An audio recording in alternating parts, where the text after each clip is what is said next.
Okay, hello friends, hello, how are you all. So बच्चों, आज हम स्टार्ट करेंगे chapter 5 which is what laws of motion.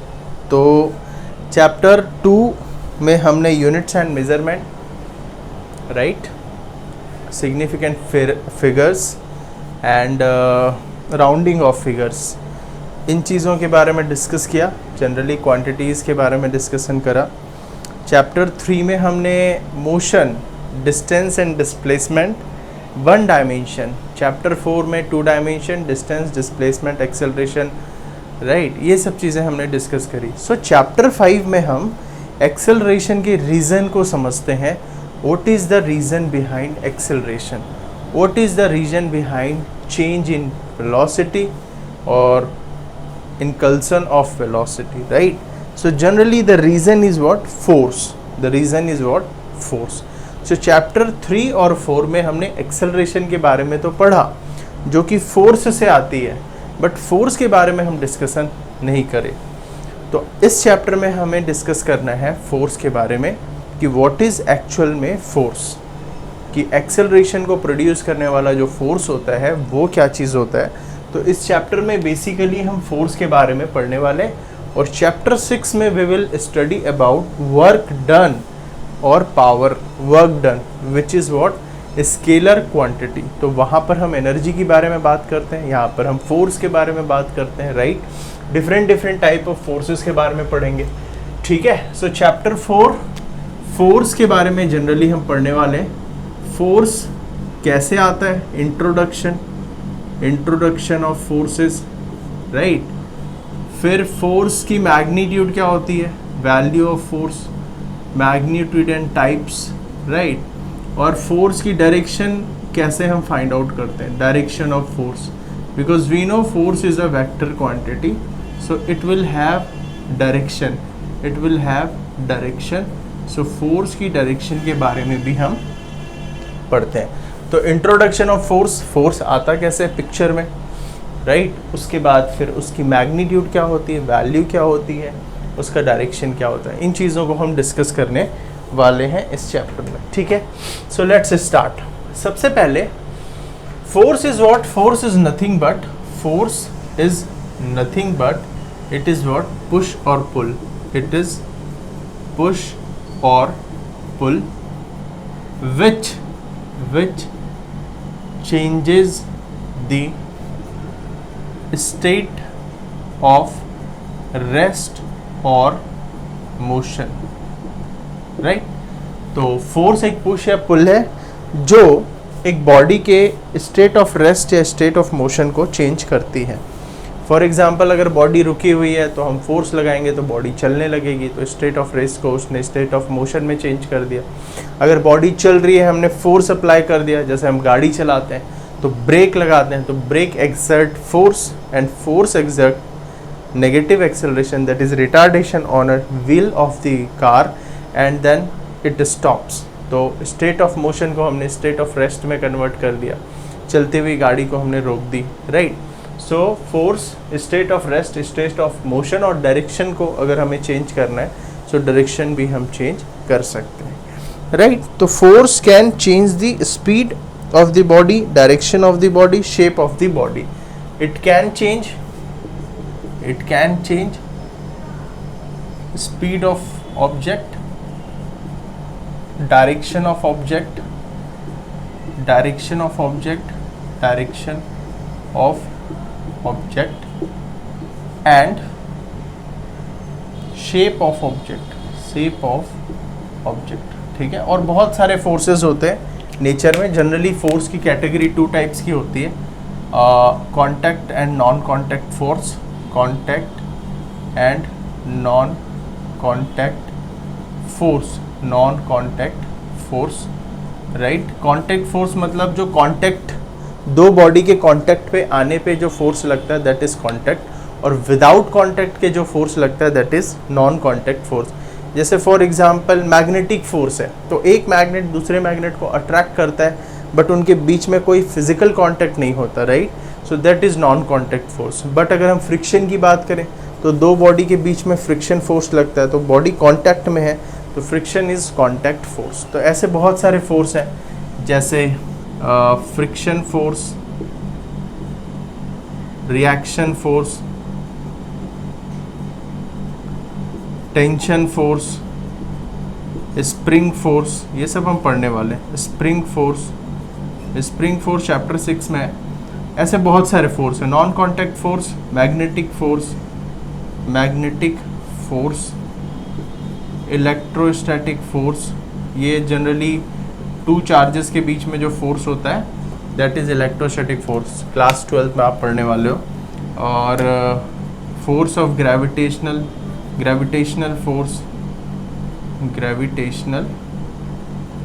Force, ठीक है, ग्रेविटेशनल फोर्स, ठीक। ऐसे बहुत सारे हैं, एक्सेट्रा, ऐसे बहुत सारे हैं। बीट बाय बीट हम एक एक चीज़ को डिस्कस करने वाले हैं। सो जनरली हम फोर्स के बारे में पढ़ने वाले हैं। So I hope it is clear to you.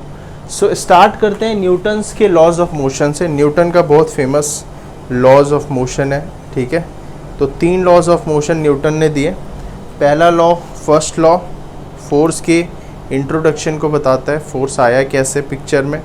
जो सेकेंड लॉ है वो फोर्स की मैग्नीट्यूड को बताता है।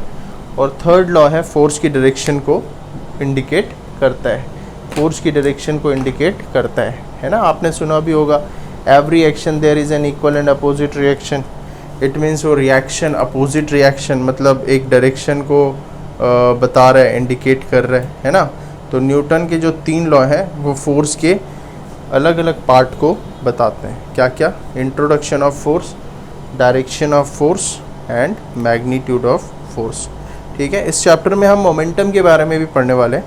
मोमेंटम आपने सुना होगा, क्लास 9th में कुछ चीज़ें आपने पढ़ी हुई हैं, यहाँ पर भी कुछ चीज़ें आप पढ़ने वाले हो, which is quite interesting. So let's start Newton first law of motion. तो Newton first law of motion क्या होता है, कोई कमेंट करेगा? Newton first law of motion, right. Newton first law of motion is what? If a body, first law of motion, if a body, if an object is in state of motion or rest, at rest, it will continue to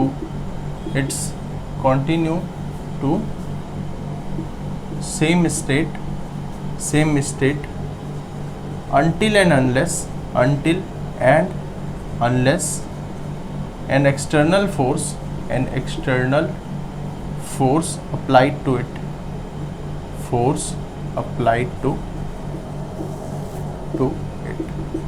ठीक। this is the logic here, right? सो एक body जब तक रखी हुई है रखी रहती है, अपने से तो कहीं हिलती नहीं है।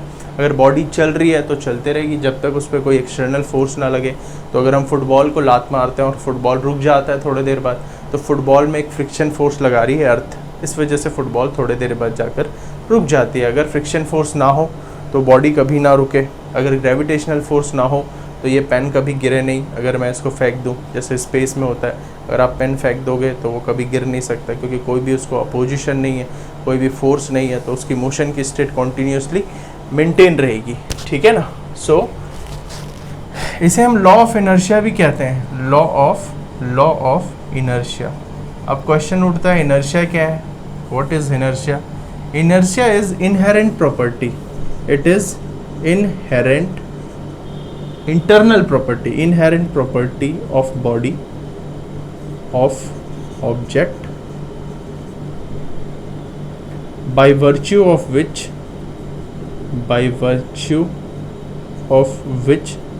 it oppose any changes, ये कोई भी चेंज अपोज करता है, राइट। जैसे अगर बॉडी रेस्ट पे, उसको मूव कराने की कोशिश करोगे तो वो अपोज करेगा, इसलिए आपको एक्सटर्नल फोर्स अप्लाई करना पड़ेगा। जैसे एक बहुत भारी अलमारी है, अगर मैं उसको थोड़ा सा फोर्स लगाऊंगा तो खिसकने नहीं वाला।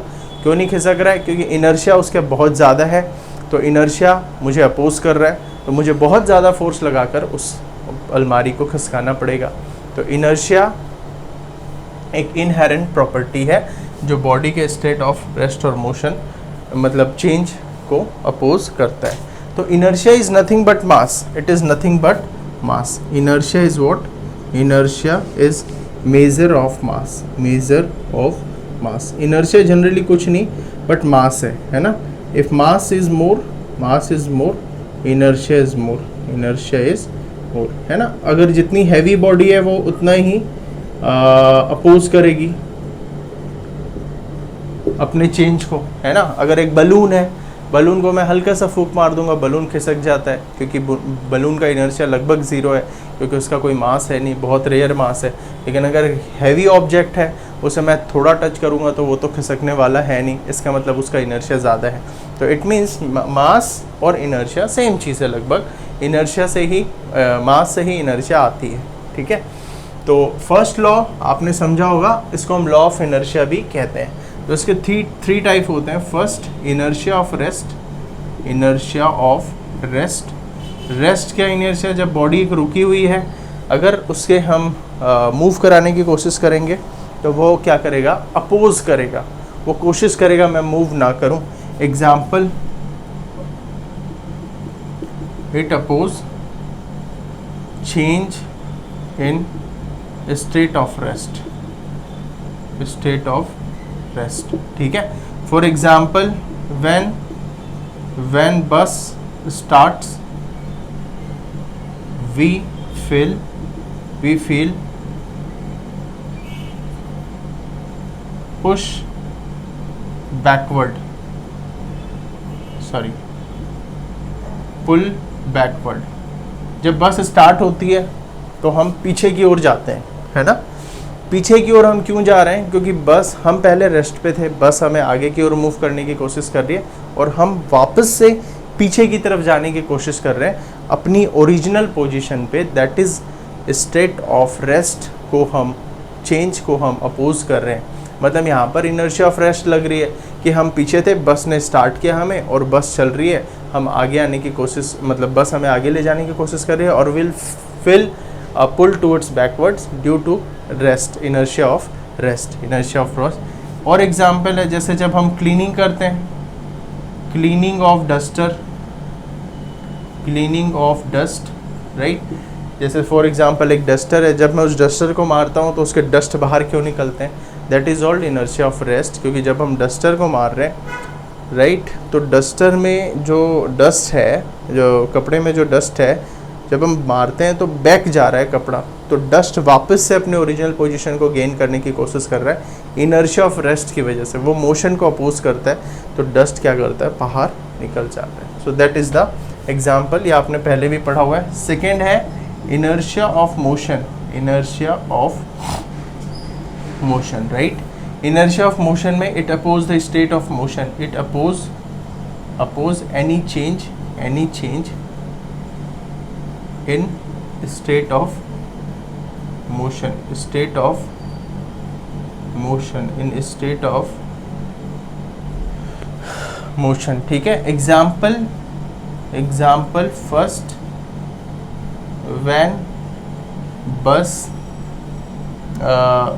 when bus stops we feel push forward side, forward, ठीक है। जब बस रुकती है तो हम आगे झटका महसूस करते हैं। क्यों? क्योंकि बस रुक रही है, इसका मतलब बस हमें स्टेट ऑफ मोशन से रेस्ट पे लाना चाह रही है। लेकिन मैंने आपको कहा अगर कोई भी ऑब्जेक्ट मोशन में है तो अगर कोई भी ऑब्जेक्ट मोशन में है तो वो अपनी स्टेट ऑफ मोशन को अपोज करता है, मतलब स्टेट ऑफ मोशन के चेंज को अपोज करता है। तो बस जब ब्रेक लगाएगी तो हम आगे की ओर पुश महसूस करेंगे, क्योंकि हम मोशन में रहना चाहते हैं, रुकना नहीं चाहते। That's why we feel push towards forward side, right. Second, third example, third है inertia of direction, inertia of direction, inertia of direction, right. Inertia of direction, inertia of direction क्या चीज़ है? इनर्शिया ऑफ डायरेक्शन है कि जब हम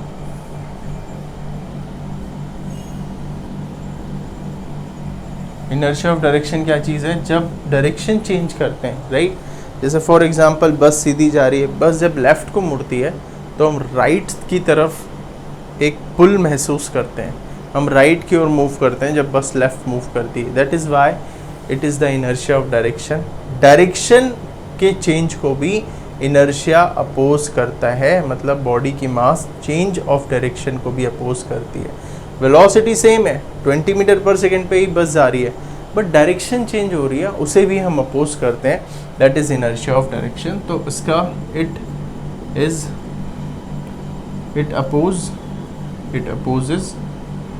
it opposes change in direction of motion, change in direction of motion, ठीक है। Example, when bus move towards right,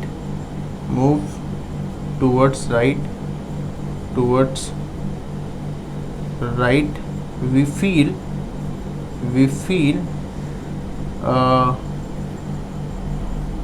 pull towards left.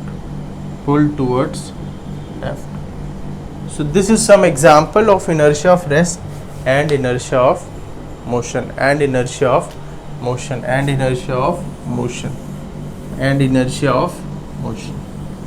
right? So this is all about first law, Newton's first law of motion. Newton's first law of motion. Newton's first law of motion, right? तो इसका मतलब यहाँ पर हम force का एक introduction देख रहे हैं कि किस तरह से फोर्स अप्लाई हो रही है ना। जब भी एक्सटर्नल फोर्स आ रहा है तो एक अपोजिशन हो रहा है, दैट इज़ द फोर्स। अगर हम लेफ्ट जा रहे हैं तो राइट की ओर, when we stop we will feel forward direction force, when it's start will feel pull towards backward side. Pull और push, this is what force. So यहाँ पर क्या है, फोर्स का एक इंट्रोडक्शन है, फोर्स पिक्चर में आ रहा है through the inertia, right. So this is all about introduction and the first law of motion. ये आप नोट डाउन कर लें, just note it down. Okay, so now अब हम करते हैं सेकेंड लॉ ऑफ मोशन, ठीक है। सेकेंड लॉ ऑफ मोशन को पढ़ने से पहले हम मोमेंटम के बारे में समझते हैं। व्हाट इज़ मोमेंटम, वो हम एक बार समझते हैं, जिससे हमें आसानी होगी सेकेंड लॉज ऑफ मोशन को समझने में, right. So what is momentum? Generally momentum is a combined effect of mass and velocity. Momentum is a combined effect of mass and velocity, ठीक है ना। मोमेंटम P से डिनोट करा जाता है। So P is equal to m into v, P is equal to m into v, ठीक है। So momentum, what is momentum? Momentum, it is combined effect, it is combined effect of mass and velocity, ठीक है। So P is equal to m into v, this is momentum. इसकी unit क्या होगी बच्चों? इसकी unit क्या होगी? kg metre per second. और डायमेंशन फॉर्मूला क्या होगा? डायमेंशन क्या होगा बच्चों? Mass m, velocity lt minus 1, this is dimension. और इट इज़ वेक्टर क्वांटिटी, ये एक वेक्टर क्वांटिटी है, because velocity is what? Vector quantity, ठीक है। सो वेलोसिटी एक वेक्टर क्वांटिटी है, इसलिए मोमेंटम भी क्या है? वेक्टर क्वांटिटी, पहली चीज़। दूसरी चीज़, मोमेंटम एक्चुअली क्या है? जैसे सपोज मैं इस पेन को या इस मार्कर को फेंकता हूँ, राइट, तो मास है। अगर सपोज मैं किसी को मारता हूँ इस मार्कर से फेंक के, तो उसको हल्का सा लगेगी, राइट, ऐसे। लेकिन अगर मैं वेलोसिटी इंक्रीज़ करके इसे फेंकता हूँ तो उसे ज़ोर से लगेगी, है ना। उसकी बॉडी पे फोर्स ज़्यादा लगेगा। इसका मतलब अगर हम ध्यान से देखें तो इफेक्ट जो है इस बॉडी की वो दोनों चीज़ पे डिपेंड करती है, मास पर भी और वेलोसिटी पर भी। मास है बट वेलोसिटी बहुत थोड़ी है तो इफेक्ट कम है, बट अगर मास के साथ साथ वेलोसिटी भी ज़्यादा है तो फिर इफेक्ट ज़्यादा है, right. So mass plus velocity will called momentum, is called momentum, ठीक है। मास एंड बोथ वेलोसिटी, ठीक है। ये चीज़ समझ में आ गई। अच्छा, इसमें अगर सपोज हमने मास को कांस्टेंट ले लिया, अगर मास को कांस्टेंट ले लिया, मास चेंज नहीं हो रही है ना, मास चेंज नहीं हो रही है, सपोज मास को हमने कांस्टेंट ले लिया, तो this is the graph between P and V. अगर सपोज हमने वेलोसिटी को कांस्टेंट ले लिया, velocity constant, right. So if velocity is constant, this is the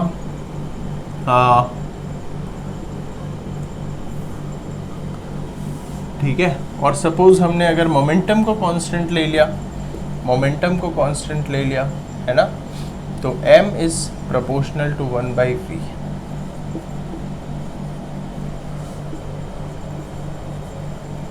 इसका ग्राफ इस तरीके से बन जाएगा, या वेलोसिटी को यहाँ पर लिखें, जो भी कर सकते हो, वेलोसिटी एंड मास।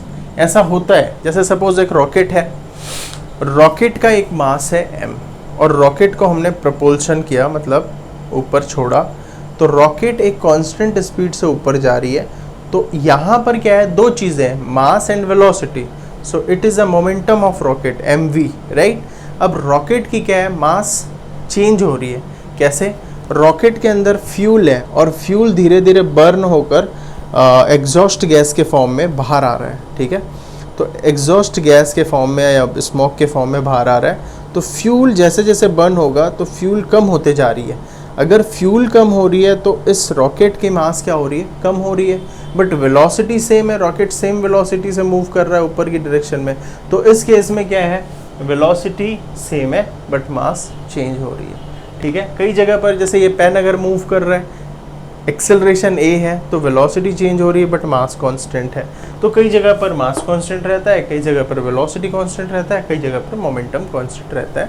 तो आपको ऐसा समझ में आना चाहिए कि what is constant and what is variable, right. So this is what momentum, this is what momentum. Now second law of motion, second law of motion, second law of motion. Second law क्या कहता है, it state that force is directly proportional to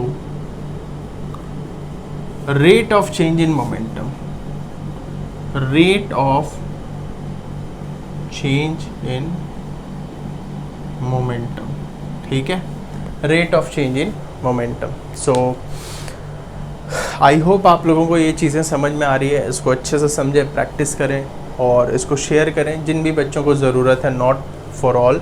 और हम बहुत ही जल्द NEET और JEE के भी क्वेश्चन स्टार्ट करेंगे थ्रू अ स्मार्ट बोर्ड। तो होप सो वो चीज़ें भी हम करना स्टार्ट कर देंगे, क्योंकि नंबर ऑफ़ क्वेश्चन प्रैक्टिस करना, that is our primarily object, including the clarity of concept, right? So hope it works for you, right? मेरा जो प्राइम ऑब्जेक्ट है वो ये है कि आप लोगों के जो सब्जेक्ट है वो स्ट्रॉन्ग हो और आप लोग बहुत अच्छा रिजल्ट लेकर आओ, क्योंकि एक टीचर की जो सफलता है वो स्टूडेंट्स की सफलता पे डिपेंड करती है। आप जितना सफल होंगे, मुझे खुद पर उतना ही ग्रैटिट्यूड फील होगा और मैं इतना ही सफल अपने आप को मानूंगा। तो हमारा प्राइम मोटो है आपको सफल बनाना और आपके कंसेप्ट सारे क्लियर हो जाएं फिजिक्स के, ठीक है। So it states that force is directly proportional to rate of change in momentum, rate of change in momentum, ठीक है। सो रेट मतलब डिवाइडेड बाय dt, आपको पता है rate of change in velocity, acceleration, rate of change in displacement, velocity. So rate means divided by t. So right, so fine. So here what happened, इन्होंने second statement में force की magnitude के बारे में बताया है कि फोर्स जो है वो प्रोपोर्शनल है मोमेंटम के रेट ऑफ चेंज में. This is del P by del T, del P by del T. और what is del P? Del P is final momentum minus initial momentum. What is final momentum? Mass into final velocity. What is initial momentum? Mass into initial velocity u. So what is del p? M common, v minus u. So what is force? Force is proportional to m v minus u divided by del t. And this is what? This is acceleration. This is what? Acceleration, v minus u by del t. So F is proportional to ma. So F is equal to kma, right? This k is constant, this k is constant, this k is what? Constant. So F is equal to ma. Force is equal to mass into acceleration. Force is equal to mass into acceleration into Newton. ठीक है, ये proportionality constant है जिसकी value हमने क्या ले ली? 1. Sir क्यों ले ली 1? तो फिजिक्स में बच्चों एक रूल है, जब भी हम कोई भी क्वांटिटी, किसी भी क्वांटिटी को फर्स्ट टाइम डिराइव करते हैं तो वहाँ पर हम कांस्टेंट की वैल्यू 1 ले सकते हैं, क्योंकि हमने फोर्स यहाँ पर फर्स्ट टाइम डिराइव किया है. बाकी सारे फोर्स इसके ही पार्ट हैं, जैसे tension force, viscous force, electrostatic force, magnetic force are the part of this force. तो वहाँ पर हम के की वैल्यू, सॉरी मैग्नेटिक में तो लेंगे बट वहाँ पर हम नहीं ले सकते क्योंकि फोर्स ऑलरेडी डिफाइन हो चुका है. बट फोर्स फर्स्ट टाइम यहाँ पर डिफाइन हो रहा है, तो जब भी हम फर्स्ट टाइम किसी भी क्वांटिटी को डिराइव या डिफाइन करते हैं वहाँ पर हम के की वैल्यू 1 ले सकते हैं. That is the rule of physics, right? So F is equal to ma, force is equal to mass into acceleration. This is the derivation of Newton second law. तो फोर्स की यूनिट क्या होती है? kg metre per second square. ये इसकी unit हो गई. इसे हम न्यूटन के नाम से भी जानते हैं क्योंकि न्यूटन ने इसे ड्राइव किया है. So it is all called Newton. और इसकी डायमेंशन फॉर्मूला क्या होती है? Dimension analysis. डायमेंशन आपने किया हुआ है mlt माइनस 2, mlt माइनस 2. ठीक है, और ये वेक्टर क्वांटिटी है. It is vector quantity, vector quantity. और इसकी CGS यूनिट क्या होती है? डायन. CGS यूनिट डायन होती है. और एक रिलेशन हमने देखा था 1 Newton is equal to 10 to the power 5. This is all about second laws of motion, second law of motion. ठीक है,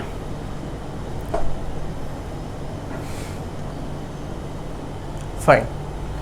So note it down or take a screenshot.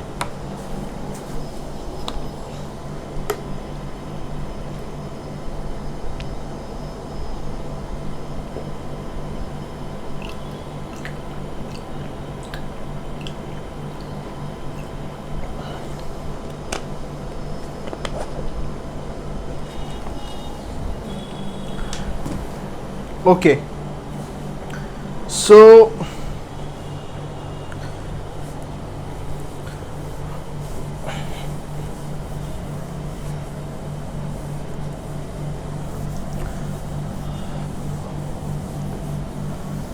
अब हम और एक दो चीज़ें पढ़ेंगे. थर्ड लॉ ऑफ मोशन से पहले हमें 2-3 चीज़ें और पढ़नी हैं, वो हम पहले डिस्कस करेंगे, उसके कुछ कॉन्सेप्ट्स करेंगे. Then we will move to third law of motion. ठीक है, सो जनरली व्हाट हैपन, सबसे पहले हमें पढ़ना है सिस्टम के बारे में. System, what is system? System is what? 2 or more than 2 particle, 2 or more than 2 particle, ये सिस्टम कहलाता है. ठीक है ना, सिस्टम और सिंगल ऑब्जेक्ट. फॉर एग्जाम्पल अगर मैं एक घर की बात करूं, होम, तो अगर हम अंदर देखें बहुत सारे लोग हैं, तो ये क्या है? एक सिस्टम ऑफ ऑब्जेक्ट्स हैं, ये पार्टिकल है, राइट? अगर हम अंदर से देखें, अगर मैं अंदर से देख रहा हूँ, सपोज ये ऑब्जर्वर है, ये अंदर से देख रहा है तो मोर देन 2 पार्टिकल, तो it looks like system. But अगर इसी घर को हम बाहर से देखते हैं तो it is a single object, क्योंकि घर के अंदर की चीज़ थोड़ी ना दिख रही है, मुझे तो एक घर दिख रहा है, मतलब एक सिंगल बॉडी दिख रही है, तो that is what, that is single object. Example number 2, अगर मैं बोट की बात करूं, तो बोट में अगर मैं अंदर बात करूं, suppose this is a boatman and this is a boat, so this is system, right. अगर मैं एक डस्टर की बात करूं, तो अगर मैं बाहर से देखूं तो it is a single object. But अगर मैं डस्टर के अंदर चले जाऊं तो यहाँ पर बहुत सारे एटम्स और मॉलिक्यूल्स हैं, सो inside it is what, system. तो डिपेंड करता है आप चीज़ों को कैसे देख रहे हो। It can be system, it can be single object, it can be single object. Clear, समझ में आया? एक्सटर्नली और इंटरनली, ठीक है, पहली चीज़। दूसरी चीज़, law of conservation of momentum. Law of conservation of momentum. Law of conservation of momentum क्या होता है बच्चों? in an isolated system, in a system, if external force is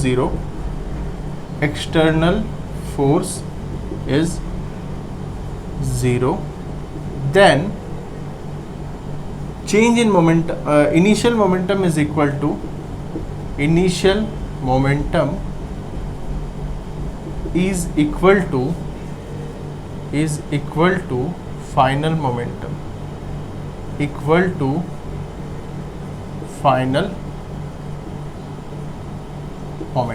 ठीक है। ये चीज़ आपको ध्यान रखनी है।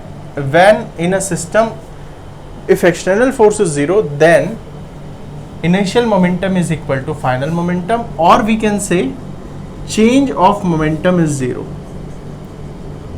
Change in momentum is zero, ठीक है। अच्छा, अब एक चीज़ आ गया सर, एक्सटर्नल फोर्स क्या है? तो फोर्स भी 2 टाइप के होते हैं, external force and internal force. External और इंटरनल फोर्स क्या है? फॉर एग्जाम्पल, ये इसी की बात करते हैं, डस्टर की। अगर मैं डस्टर की बात करूं, ठीक है, सो इसके अंदर के जो मॉलिक्यूल्स हैं वो मूव कर रहे हैं रैंडम डायरेक्शन में, इलेक्ट्रॉन्स, या फिर इनके मॉलिक्यूल्स के अंदर इंटरमॉलिक्यूल फोर्स लग रहा है, इंटरमॉलिक्यूलर फोर्स, जो कि अट्रैक्शन टाइप होता है। आपको पता है, आपने क्लास 9 में पढ़ा है, सॉलिड, लिक्विड और गैस में। So intermolecular force is internal force जो अंदर अवेलेबल है, बट बाहर से ये डस्टर स्टेशनरी रखी हुई है एक सरफेस पे, so external force is what, zero. But अगर मैं इसे बाहर से एक फोर्स लगाऊं और बाहर से फोर्स लगाकर मूव करा दूं इस डस्टर को, that is what, external force. So internal force and external force. Suppose इस घर के अंदर लोग मूव कर रहे हैं, that is internal force. But बाहर से अगर मैं देखूं तो घर तो स्टेशनरी है ना, घर तो मूव नहीं करने वाला, तो घर बाहर से क्या है, एक्सटर्नल फोर्स इज जीरो। अगर बाहर से सपोज बोट हाउस है या ऐसी चीज़ें हैं और वो पानी में जा रही है, तो बाहर से external force is there, right. So that is what, internal and external force. तो rate of change in momentum कहता है, अगर किसी भी सिस्टम में अगर एक्सटर्नल फोर्स एब्सेंट है, तो मोमेंटम जो इनिशियल मोमेंटम होगी वो फाइनल मोमेंटम की क्या होगी बच्चों, इक्वल होगी। इनिशियल मोमेंटम किसके इक्वल होगी, फाइनल मोमेंटम के इक्वल होगी। इनिशियल मोमेंटम किसके इक्वल होगी, फाइनल मोमेंटम के इक्वल होगी, फाइनल मोमेंटम के इक्वल होगी, फाइनल मोमेंटम के इक्वल होगी, ठीक है। अच्छा जी,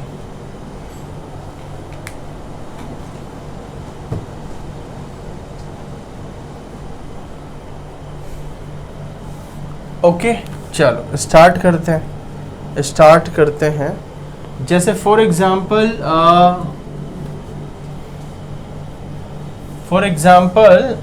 law of conservation of momentum, ठीक है।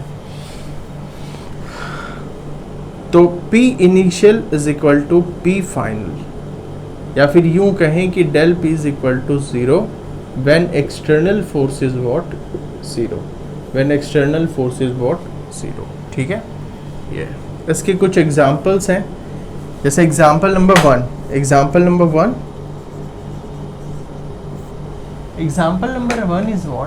Example number one is recoil velocity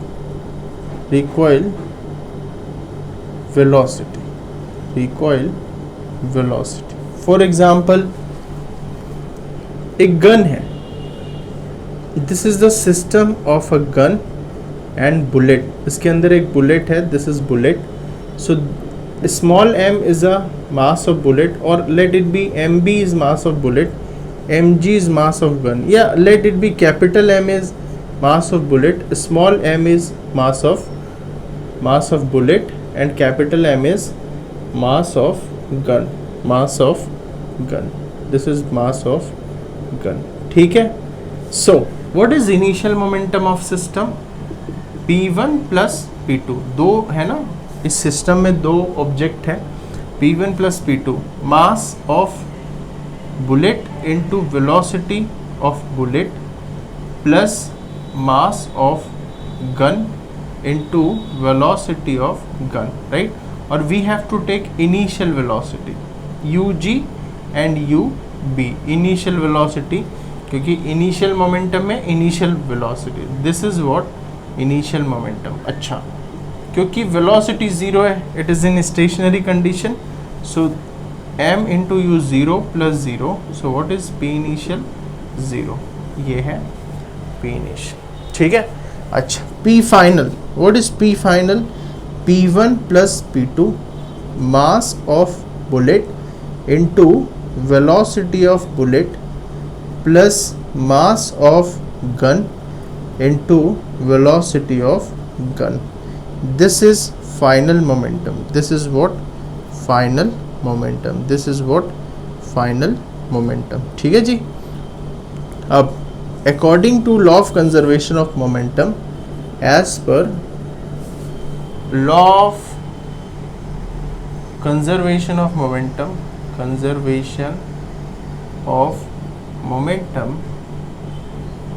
P initial is equal to what? P final. So mvb plus mvg is equal to 0. What is Vg is equal to minus mvb by capital M. This is recoil velocity of gun.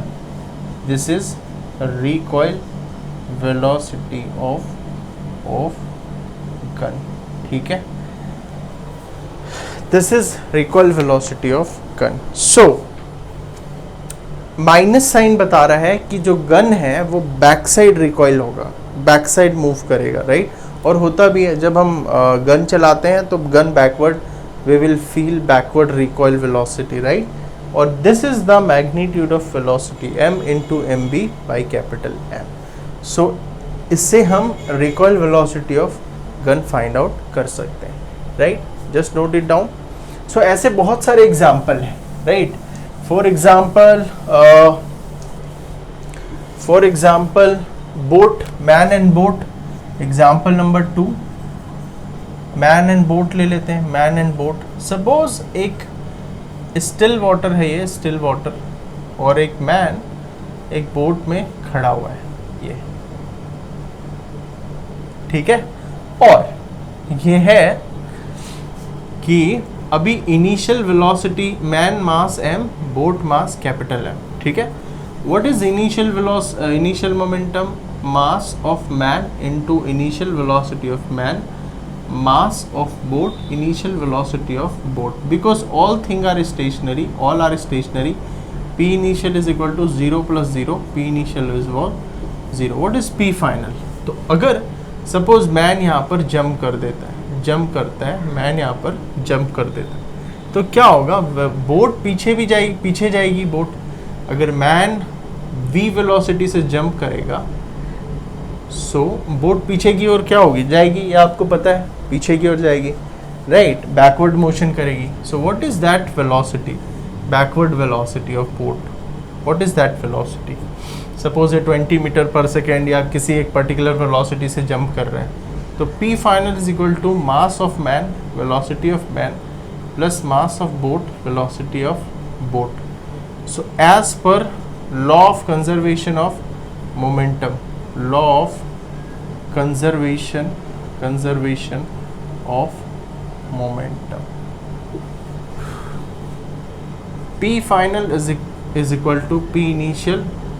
So mvm plus mvb is equal to 0. what is velocity of bullet? minus mvm by capital M. यहाँ से हम velocity of bullet नहीं, boat find out कर सकते हैं, boat find out कर सकते हैं. इसे आप कैपिटल बी बना लीजिए, कैपिटल बी, ठीक है, ठीक है. सो ये दूसरा एग्जाम्पल है. ऐसे बहुत सारे एग्जाम्पल बन सकते हैं.